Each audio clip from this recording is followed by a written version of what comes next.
Dalvin Cook trade, quarterback plans, and the shape of the Vikings roster, and so much more. It's Twitter Tuesday here on the Locked On Vikings podcast. You like that on 3, 1, 2, 3, you like it! You are Locked On Vikings, your daily Minnesota Vikings podcast, part of the Locked On Podcast Network, your team every day. Hello, everybody. Welcome to the Locked On Vikings podcast, part of the Locked On Podcast Network, your team every day. As always, I'm your host, your pal, and the kid you copied off in math class. My name is Luke Braun. You can find me on Twitter at Luke Braun NFL. You can find the show on Twitter at Locked On Vikings. Thank you so much for making Locked On Vikings your first listen of the day, each and every day. You can find the show on YouTube. You can find the show wherever you find your favorite podcasts. You can find the show on Amazon, Fire, or Roku. Just download the Locked On Minnesota Sports app. Today on the show is Twitter Tuesday. That means I'm answering your questions. If you have a question for me, you can always ask me on Twitter at Luke Braun NFL or at Locked On Vikings. You can fill out the Google form in the show notes of any episode. You can also send an email to lockedonvikingspodcast@gmail.com or leave a YouTube comment. I'll come across it eventually. Starting this Twitter Tuesday mailbag, a lot of questions about Dalvin Cook. First one, pretty simple, comes from Emo Kirk, who asks, what are the Vikings doing with Dalvin Cook? Okay, so the reason people are asking about Dalvin Cook today is that on Monday, Tom Pelissero tweeted that Dalvin Cook showed up to the Vikings facility for a checkup post-surgery and that things are progressing very well and that he's on the road to a 100% recovery. And the wording of everything from him and Ian Rappaport was very suspect. There was a very, I think Ian Rappaport called it in a tweet. He tweeted out like a clip of an NFL Network hit that he did on the subject. Still Vikings running back, Dalvin Cook, sort of implying, hey, we all kind of see the writing, this writing on the wall that Dalvin Cook is not going to be a Viking. Who wants in? He's healthy. That seemed to be the subtext to that. But the text of it is like the actual text of those reports is Dalvin Cook is healthy, but I think it's kind of back into the public consciousness because of that. So to answer the question, what are the Vikings doing with Dalvin Cook? My guess is that they are shopping him. And that's just a guess. I'm just a podcaster, but reading those tea leaves, it seems like they're shopping him. Because here's the thing about like the Pelisseros and the rap sheets and the NFL Network, the big time guys, when they are saying stuff that isn't concrete news, player signs with team, guy gets surgery, like really concrete stuff. When they're not giving those scoops and they're saying things like, teams are sniffing around a player or, contract negotiations are going well or poorly or whatever. When they say that stuff, they are saying it because someone wants them to say it. Those guys are too big to betray information that was told to them in any kind of confidence. If they're saying it, someone gave their blessing to say it. That's how they earn the trust of their sources. And that's the game of journalism, right? That's the subtext of journalism. If you're hearing a rumor, someone wanted you to hear that rumor. So you kind of have to think, who would want, the world to know that Dalvin Cook is healthy and good to go? Well, two parties, right? The Vikings or Dalvin Cook's camp, his agent and stuff. Because I would imagine a Dalvin Cook trade also involves some kind of different contract stuff for Dalvin Cook. He probably wants more guarantees or something like that. So I would imagine that Dalvin Cook's agent and kind of his camp would also want that information to be out there. So one of them told Tom Pelissero, hey, Dalvin Cook's looking great. Could you please tell the world so that everybody who's maybe thinking about trading for a running back could do it? That's what I think they're doing. They're shopping him. Now, I've said on this podcast a few times, my super crackpot tinfoil theory is that they have a trade for Dalvin Cook in place that depends on how the draft board falls. Which I guess brings us to Eric's Videos' question, which is if the Vikings have a trade in place for Cook, what's the point of waiting till draft day? And it's that the trading team, whoever we trade him to, is going to want to see how the board falls. Let's say we trade him to Philadelphia, but Philadelphia maybe wants Bijan Robinson. Well, they would probably, let's say they would rather have Bijan Robinson and say, well, let's see if Bijan Robinson falls to 10 and let's make sure the Bears don't take him, a pick in front of us at 9. And if that happens, let's say the Bears do pick him at 9, the Eagles go, shoot, we missed out on him. Now we'll go do the Dalvin Cook trade, and you can wait for that on draft day. You can even use him as a package in a trade up. Let's say the Vikings are trying to trade up for a quarterback, and they've called Houston. Houston's at 12, and let's say they work out a deal with Houston that says, hey, we'll give you Dalvin Cook and whatever picks for pick 12 to move from 23 to 12. And it just depends on how the board falls. We don't want to lock this in, but let's shake hands. Let's say this is the compensation. And when you guys are on the clock, we'll call you if we like the way the board is. And, you don't want to make that deal ahead of time, right? Because what if you trade up to 12, but then all the quarterbacks go? You just traded up kind of really inefficiently for a non-quarterback. You don't want to, that's a bad value move. You don't want to do that. So that's, I think, the point of waiting till draft day. I don't know which of those it is, if it is any, but that would be the point. And then Andrew Olson says, if Cook is traded once healthy, what do you think the compensation would be? So yeah, this is one of those two kinds of currency moments where most of the value you're recouping is in getting $8 million off your cap. And for a running back who has had perennial injury issues, this is why I think the Vikings are the ones that talk to Tom Pelissero.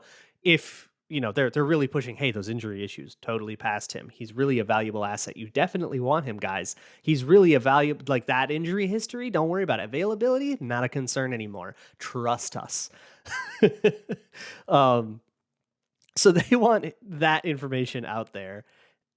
I still think you're looking at a day 3 pick. You're looking at like a 5th, 6th rounder kind of thing, because you're also having someone pay $8 million for a running back in base salary or in base and guaranteed salary.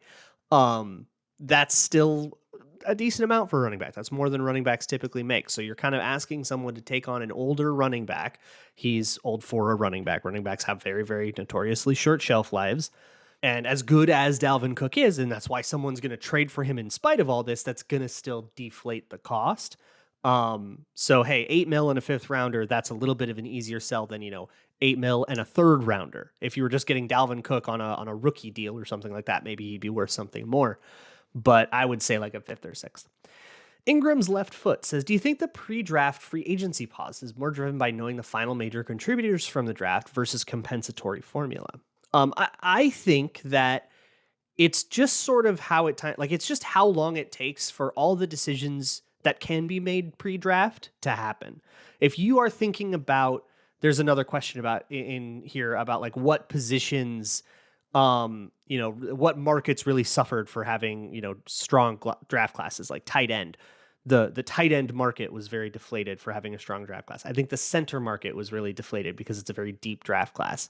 The edge market has basically not moved. There's a lot of like top edges on the market that have not signed because of how many good edges there are. So I think the teams that were going to sign an edge anyways have done so. And the teams that were going to wait till the draft are now waiting for the draft. I think that's just kind of where that pause is. I don't think it has anything to do with the compensatory formula in particular. I think it's just, if you were going to sign a corner and, say, I don't think I'm going to get, Devin Witherspoon. I don't think I'm going to get Joey Porter. Let me just go sign Byron Murphy. You've done that already. And I don't think that there's like long negotiations happening. Shadow says, let's say in some chaotic scenario, the Panthers take Anthony Richardson and the Texans take Young or Stroud. The Cardinals are calling, saying that you can have the 3rd overall pick for 23 and 2 future firsts. Are you trading for Stroud/Young? So the question is, and I don't think that this is super outlandish. Anthony Richardson has the highest athletic ceiling of anybody ever in the draft. It's like literally the 6th highest athletic testing like ever, for like positional and weight adjusted and all that. So I don't think that's outlandish or chaotic at all. I think that's absolutely in the cards, as much as I think I would disagree with it for the Panthers and Texans respectively. But if Bryce Young or CJ Stroud were on the board and we could trade up from 23 to 3 for the cost of 2 first-round picks, yes. Yeah, I think I'm slamming that. Because it's a quarterback, right? And I think those two guys are franchise quarterbacks right out the box.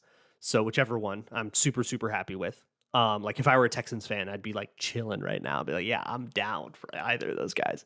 And when it comes to acquiring your QB of the future, you have to get way more ridiculous than that for it to be like, yeah, we can get our QB that eventually leads us to a Super Bowl, but that's just too expensive for it. Like I really do think that Young and Stroud can be that guy for these two ailing franchises that are probably going to get him. So yeah, I'm absolutely slamming that. I have a whole bunch of other questions about the quarterback market, and then of course some weird stuff which always comes at the end of these Twitter Tuesday mailbags. But first, I need to update you all on Built Bar's March Madness bracket. All right, the March Madness is finally has ended. Congrats to UConn. Congrats to LSU. But Built March Madness is still going on. The finalists are Brownie Batter Puff and Salted Caramel. Personally, I'm taking Brownie Batter Puff 100 times out of 100 in that matchup. Not a Salted Caramel guy. But whether you agree or disagree, go to builtmarchmadness.com and cast your vote. And it's not just to participate in a fun little flavor bracket. 50 lucky Locked On listeners who go in and vote will actually get a free box of Built sent right to their home. And one of y'all will get a whole year's worth, one every month, sent to your home just for going to Built March Madness and voting. And hey, pick up a box while you're there. Covered in 100% chocolate, absolutely delicious.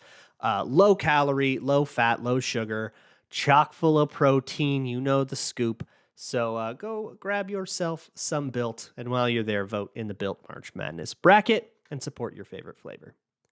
Thanks so much for making Locked On Vikings your first listen of the day. For your second thing, after you're done with this show, go check out Luke Inman's newsletter. You can go to lockedonpodcasts.com/newsletters to sign up for an NFL draft newsletter written by good buddy Luke Inman, my co-host on the Minnesota Football Party, which you can also check out at the Locked On Minnesota Sports page. And while you're checking stuff out, check me out on patreon.com/LukeBraunNFL. I'm doing draft breakdowns there as well. Let's move on with this Twitter Tuesday mailbag episode. The next question comes from JV Swaps, who asks, would you rather trade up to the early teens for Will Levis, trade the equivalent of a second-round pick for Trey Lance, or simply wait until next offseason to add a young QB? So I went back and forth with JV Swaps a little bit today on Trey Lance. My take on Trey Lance is that I don't really trust him to be like a franchise quarterback. I'm trading a second round pick for him as like a flyer. I would totally do. Although I guess the equivalent would be like a 2024 first as like a possible kind of, hey, let's see if this works out. I could see, like, I guess I believe in him still enough for that to be like possibly worth it. That's probably pretty steep, so I don't love that option, but I wouldn't entirely turn my nose up to it. But I think trading up to the early teens for Will Levis, I also don't love that. I think if I were in charge, I would wait until next offseason, given those three options. But I don't abhor any of those three options, I guess. And I guess that brings me to Joel's question, which is, what is your take on Levis? If he fell to 23, would you take him? Would you trade up for him? What's the max you're giving up for him? And does he fit Kevin O'Connell's system? Okay, so I did an entire episode on this that is, I think, 2 or 3 weeks old. You can go check that out. Just find the one about Will Levis. And I also have a Patreon post on him that is free to watch, so you don't even have to be signed up. To summarize very quickly, I think that in his best possible outcome, Will Levis could be better than Kirk Cousins. But I think it requires him to hit like his maximum 100th percentile outcome. And I think there are a lot of outcomes where he just isn't better. And so I am not huge on him.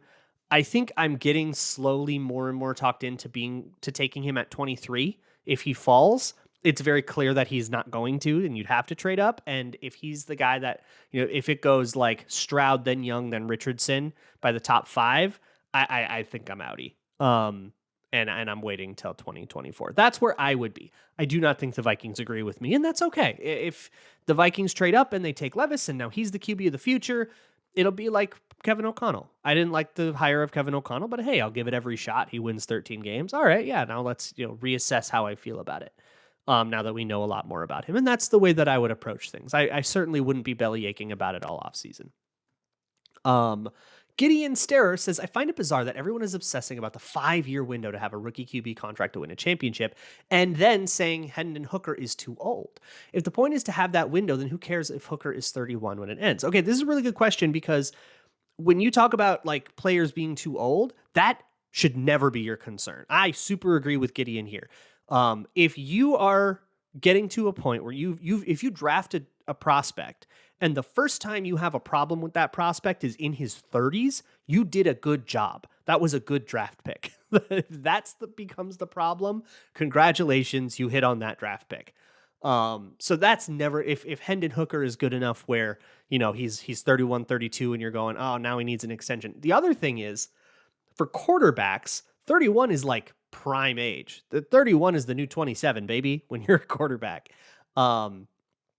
Not till about Kirk's age, like 35, 36, do you start going, I'm going to start thinking about his age as a factor in contract negotiations, which is kind of what we're seeing play out now.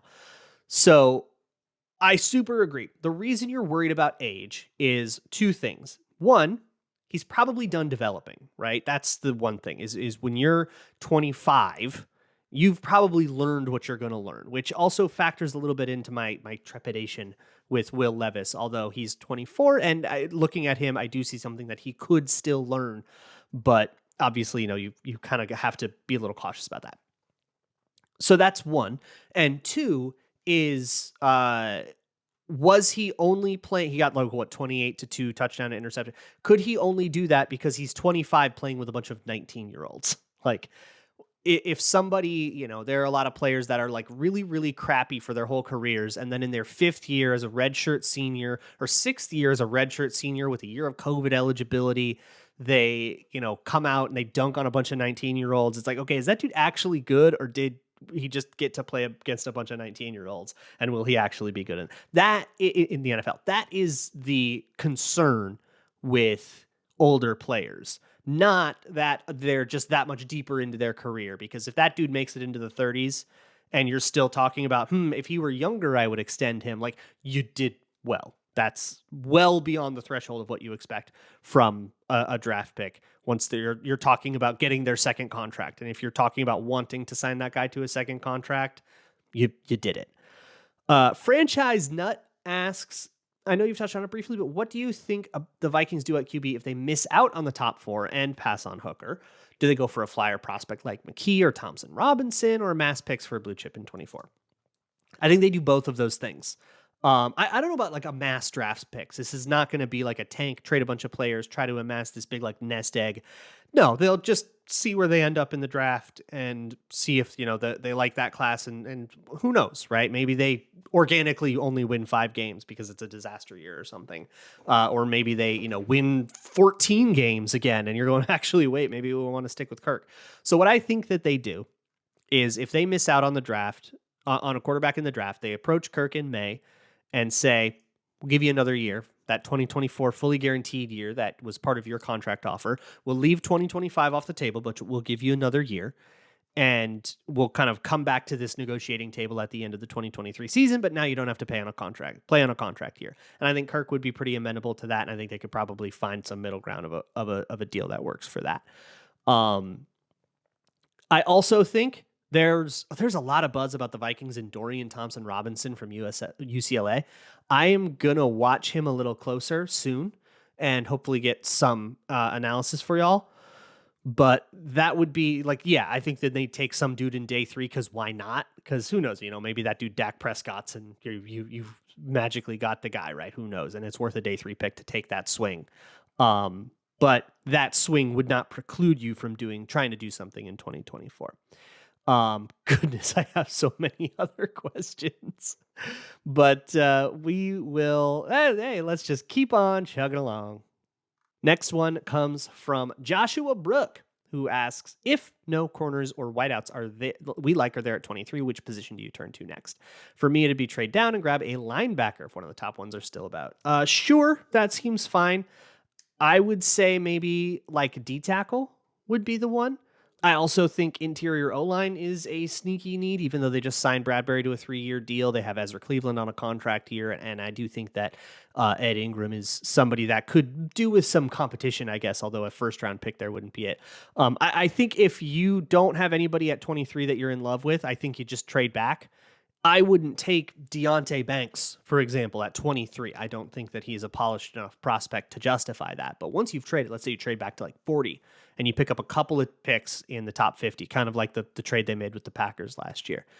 Let's say you do a trade like that, and now you can get Deonte Banks and a receiver in the top 50, but also a receiver like Josh Downs. Probably wouldn't take him at 23, but maybe you take him in the top 50, and now suddenly you've kind of gotten both a corner and a wide receiver, and it sort of changes the way you look at the board.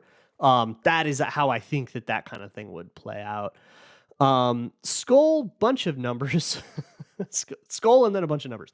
Said, right now everybody in the Vikings universe is rightfully focused on roster building. How much improvement do you think we'll see based on the continuity on offensive scheme and switching out Donatel for Flores? I do think switching out Donatel for Flores is going to have a very large, I don't think it's going to have a very large impact on the defense. Whether that is improvement or not, I don't think we can take for granted. It can always get worse, but it sure will be different. There's going to be a lot of blitzing. There's going to be a lot of man coverage. It's going to be a way different world.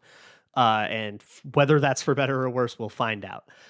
But yeah, I think that will be a huge improvement there. And then in terms of offensive continuity, I think we've sort of seen the impact that will have. They've been in Shanahan, McVay type systems since 2019 in some variation or other, going from one variation to the next. Also, I don't think there's going to be like a ton of sameness on the offense, because I think that Kevin O'Connell had some problems with the way that he called the offense. I think he had some critiques of himself, and he's going to go try to change some things and tweak things and try to, stop themselves from just like dying to whenever they bracket Justin Jefferson, right? Like that was a huge solve for the Vikings last year, and they want to make sure that that's not the solve anymore. So I think that, yeah, there will be stuff that looks different. Whether or not that stuff works out, if you know that, let me know, and I'll join you in your Vegas bets. But FanDuel, by the way, came out with their lines, their preseason win totals, and the Vikings are chilling at 8.5 right now, which is where they put teams they have no idea what to do with. That's where chilling with like Baltimore and Seattle, and they have no idea what's going to happen with any of our teams. How many one-score games will the Vikings have? Who knows, right?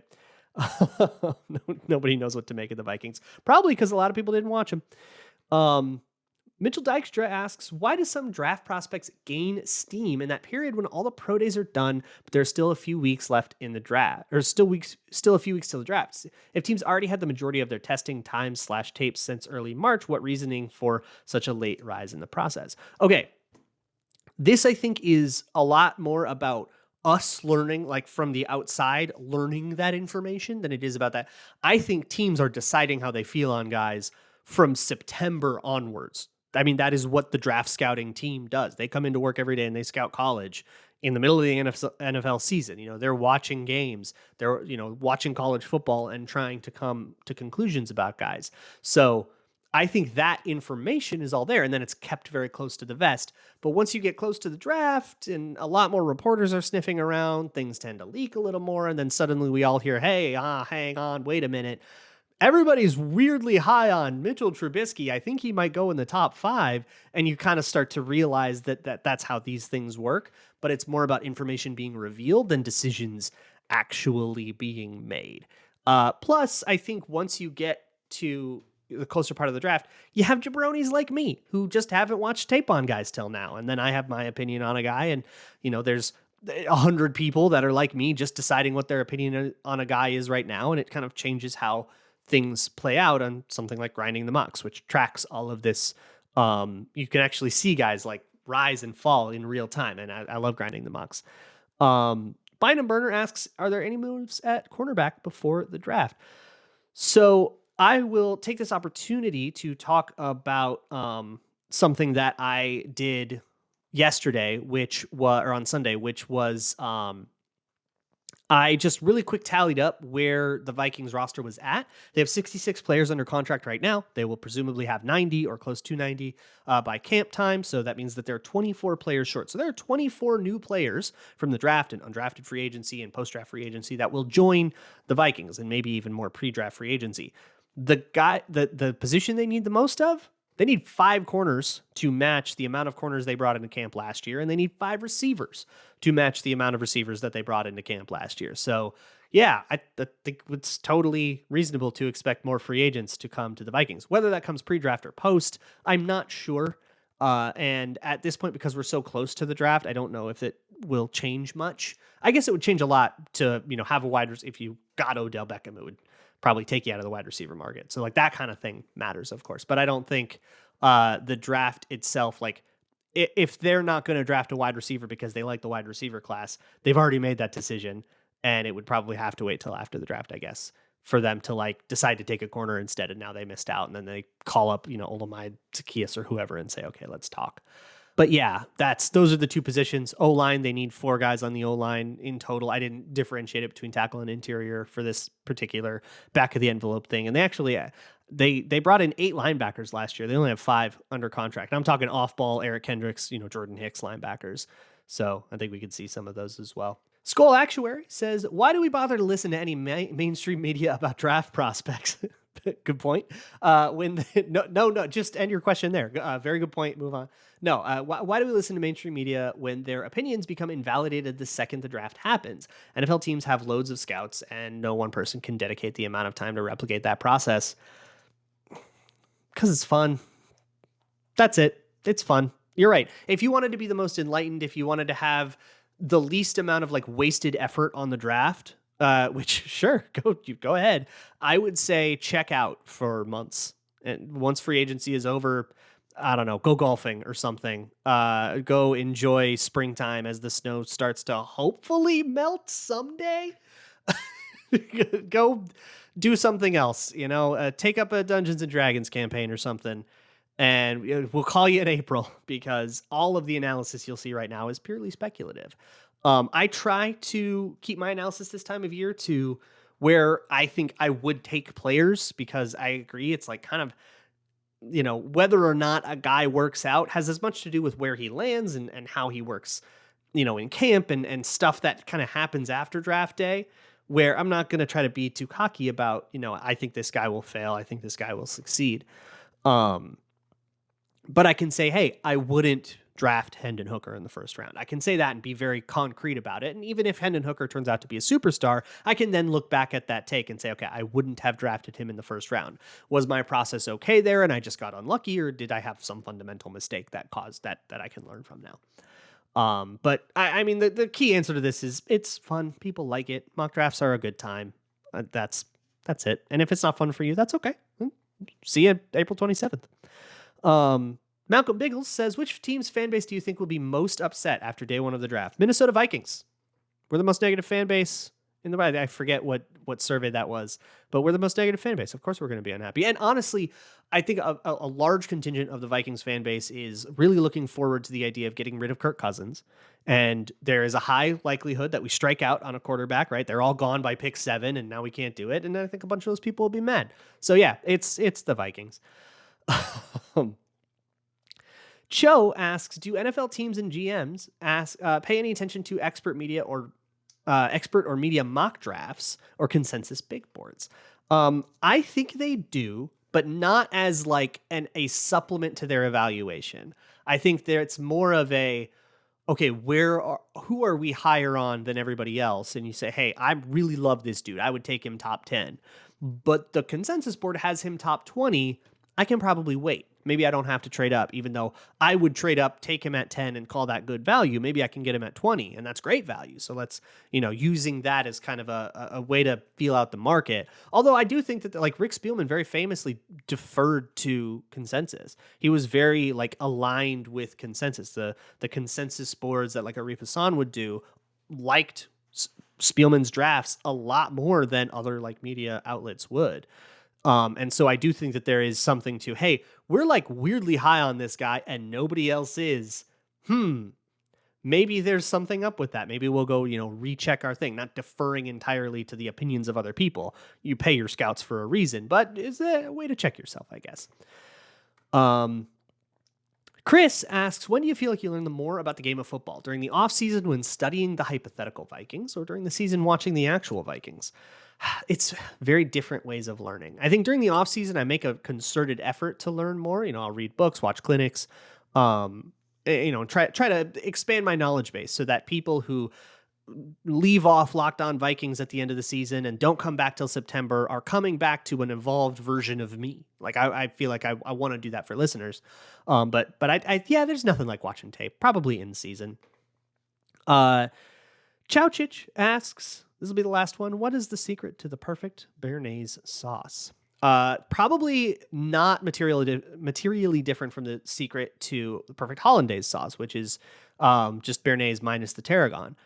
But the key is very, very gentle heat, constant whisking, and you can't really be too gentle, and it just doesn't have to cook that much. That would probably be my key to a good hollandaise or béarnaise sauce. But I will tell you right now, I am not very good at hollandaise or béarnaise sauce. I've tried it a few times. It is either broken or seized or curdled. Many times. I think I've successfully created hollandaise like once. But I'll work on it someday. Just another thing to get better at, right? That's I forget who it was, but it was somebody was asked like, what's your greatest, I think it was like a job interview thing. It was like, what's your greatest weakness? And he says, I don't know about weaknesses. It's just what I haven't learned yet. I don't love that. All right, I'll talk to y'all tomorrow. I think I'm going to do the Kyle Shanahan's. We're going to do some really crazy X's and O's stuff. We'll keep talking about draft prospects as well throughout this last few weeks before the draft. Hope y'all are in for the ride with me. Again, you can find Luke Inman's newsletter at lockedonpodcasts.com/newsletter.